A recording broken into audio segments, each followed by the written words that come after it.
So we'll just take a few minutes and talk about interviewing with different brokers and how to choose a broker that might be a good fit, questions you want to ask, and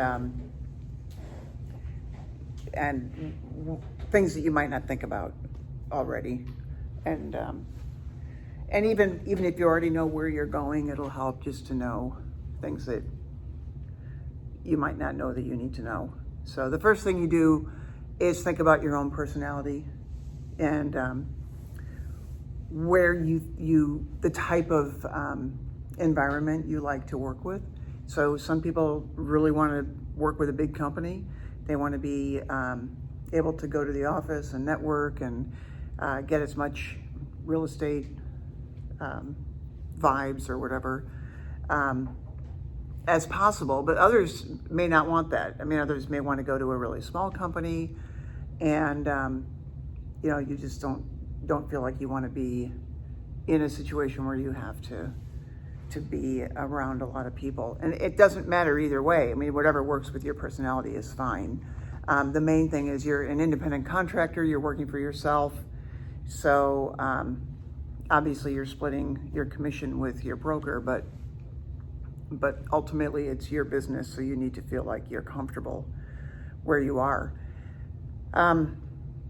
When you choose, if you're not sure at all where you want to look, I would suggest you choose 2, 3, maybe 4 companies that you know of, maybe from someone else, or just from seeing signs around the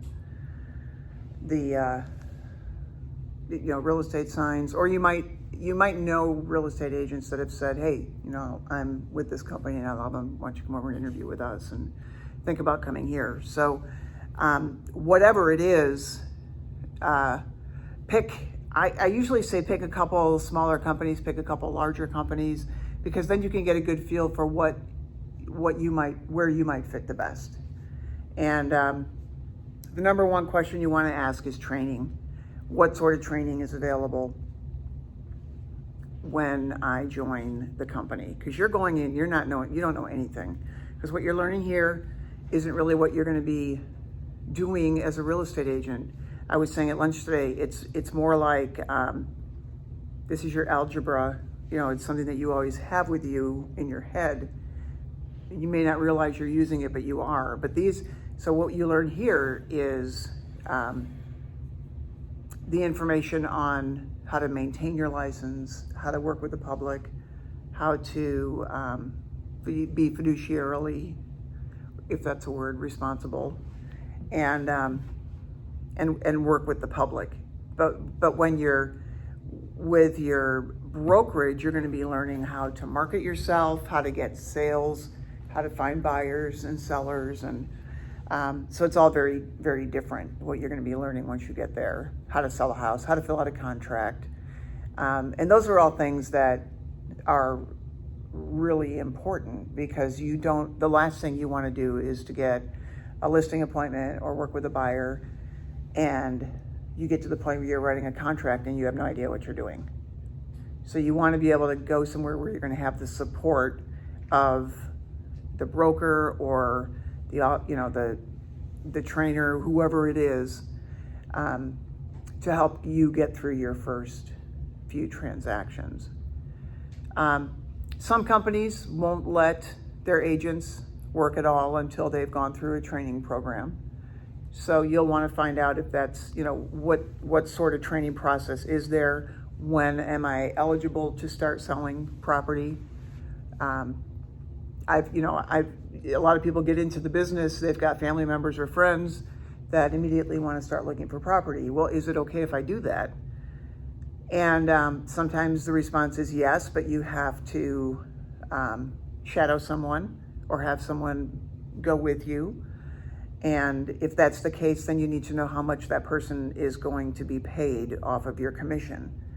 Because typically in a situation like that, if someone is helping you, then you would split your commission in most cases with that person. Otherwise, for other training, what type of training do you have, like, if you feel like you're a person who needs to shadow someone, you know, to be with someone, to walk around, show me this, show me that, find out if that's available where you're going. Otherwise, it may be just classroom training, it may be videos. So just kind of get a feel for that.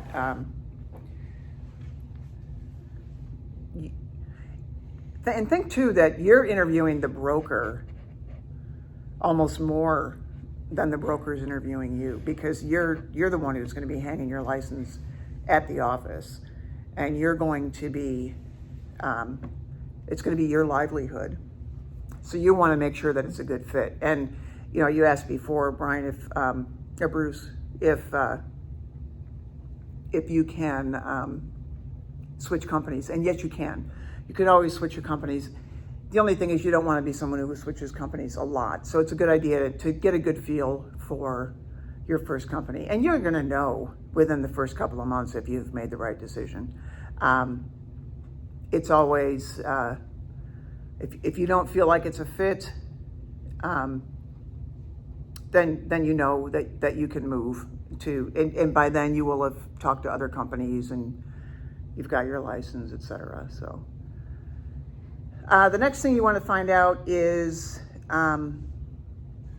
monthly fees. Are there monthly fees or not? Some companies charge a monthly fee, and I wouldn't say to turn away from someone who, a brokerage that does charge a monthly fee, because they may include a lot with that. You know, it costs the broker a lot of money to have agents, and they also want to have agents that are producing. So find out what the fee is, what it covers. Does it cover anything like for sale signs, business cards? I mean, business cards aren't a lot, but you're going to want to have a lot of business cards in the beginning because you want to get your name out there. Does it cover copies? Is there a copy machine available? Is there any sort of marketing that is provided? And if so, is that an extra cost, and how much? Because you need to know in the end what your dollar, your bottom dollar, or your, you know, what you're going to be making at the end of a sale or each month. Is there a membership fee? There's a membership fee for the Board of Realtors. Okay. And I'll go over that in a second.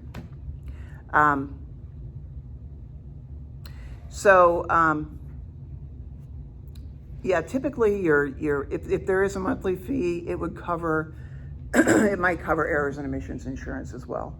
And that's something that could either be charged through the monthly fee, it might be charged through a per transaction fee. And remember, that's the fee that if you make a mistake, if you negligently tell someone something incorrect. So it'll cover like you said the wrong school district or. What is a Supra e-key? Supra e-key is the key. It's the app on your phone that opens up the electronic lock boxes. Oh, okay. Yeah. So that is something that you would get through the Board of Realtors. Okay. You know, on the contract that we've been studying? Yeah. Isn't that come from a broker that you work for? Or you have to write it out yourself? Yeah, so when you, I'll just kind of skip over to the Board of Realtors right now because it's all connected there. So when you join a brokerage, you're gonna, if you're in Springfield or Branson, wherever, that you'll go to that board, either Tri-Lakes, Springfield, you know, wherever you are, and join the Board of Realtors. There is a fee to join the Board of Realtors, and there are monthly fees for the multiple listing service, for the Supra e-key, and for and there's annual dues. So the application fee for Springfield, it's a little bit different for all the boards, but for Springfield, the application fee alone, and it's not that you get accepted or not, you'll be accepted, it's more of a processing fee, is $550. And when you join the Board of Realtors, and you have to be a member of the Board of Realtors if your broker is a member. So you join the Board of Realtors, there's a $550 application fee, and after that is your annual dues. And in Springfield, the dues are due every year in January. So if you are joining in Springfield, you'll pay the prorated dues for the rest of the year. So you join in May, you'll just pay $550 plus whatever's left. It's about $470, $480 a year for the dues. So you'd be paying, you know, $800 or something for the rest of the year. And the monthly MLS fees are $45, and that's paid monthly. Your Supra e-key, I think it's a $50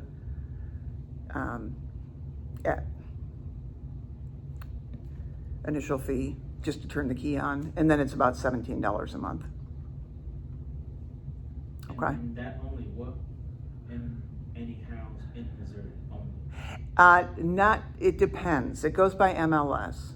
Oh. So if you're going to show property at another MLS, there's a couple of extra steps you have to take. You have to find out if it's okay for you to show the property and the type of lockbox that's on the property. You may need help from the agent getting into the property. So that's just kind of specific to each area, how those agents work. So. That's why you always contact the listing. Yep. Mm-hmm. To know. Right. So, so those are pretty much the fees you're going to have at the Board of Realtors. That $550 though is a one-time fee. So as long as you stay in there, that's the last time you'll pay that. It's just your initial processing fee. So after your first year, you would pay your annual dues plus the MLS fees. Find out from your broker when you interview what other charges are associated for their brokerage.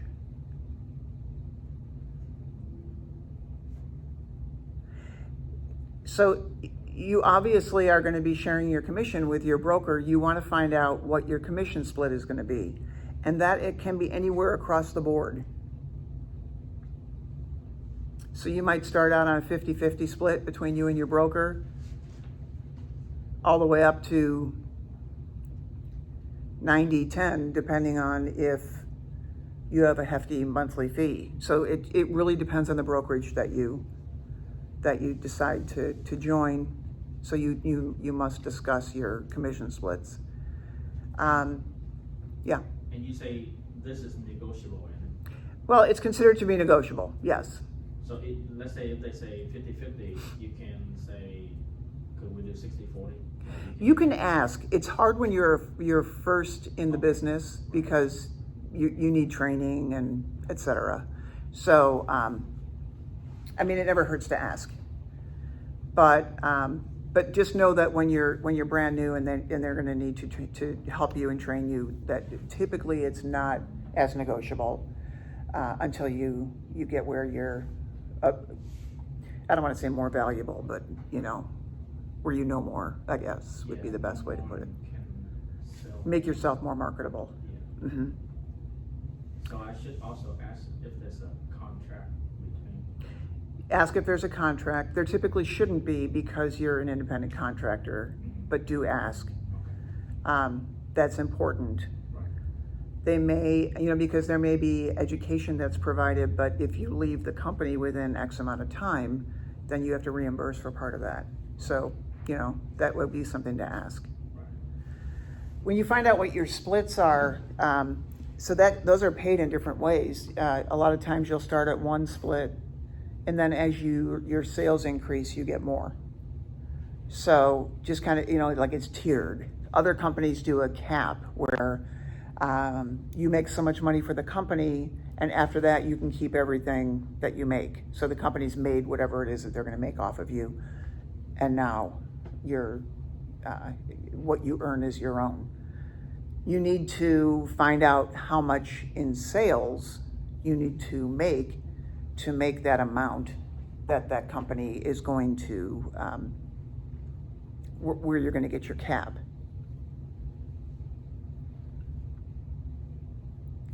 And when it all boils down in the end, you know, the best thing to do is to say, all right, say I sell a $250,000 property, and this is the listing price. I'm the listing agent. What am I going to walk away with at the end of the month after my fees, after my splits, after anything else that I need to account for? Because that'll tell you and give you an idea exactly what, how much is going to the company, how much is going in your pocket, on your table at the end of the month, at the end of the day.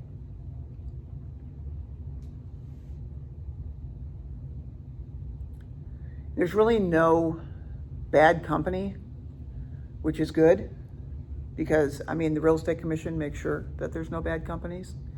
So it's really a matter of your choice. And I mean, there's lots and lots of companies around here. And if you're in Clutter, are you? So, I mean, there's, in Nixa Clutter, yeah.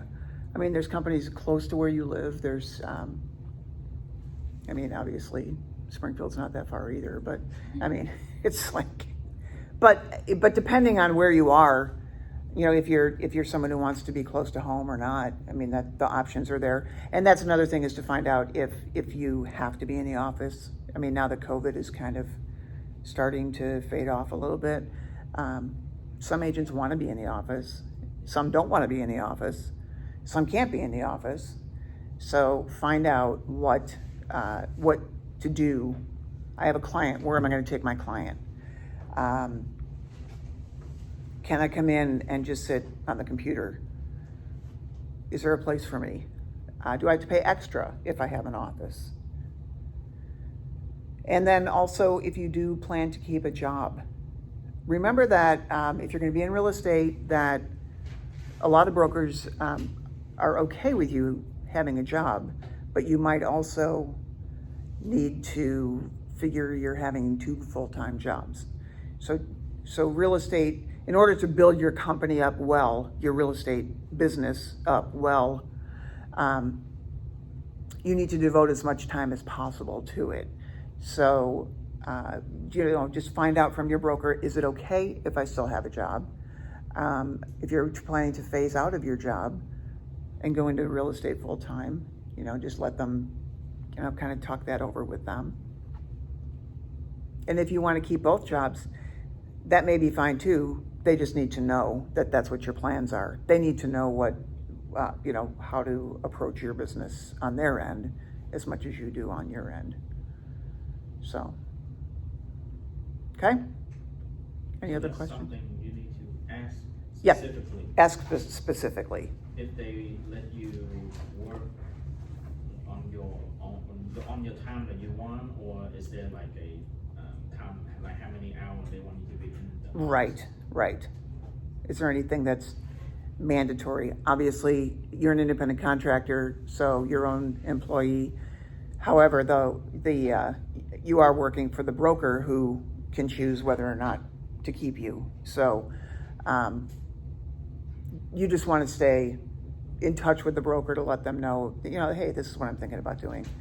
How is that going to work with the company? Are we going to be a good fit? So is the broker is the one that give you your 1099, or you will be the one that provides? The broker will give you a 1099. Good question.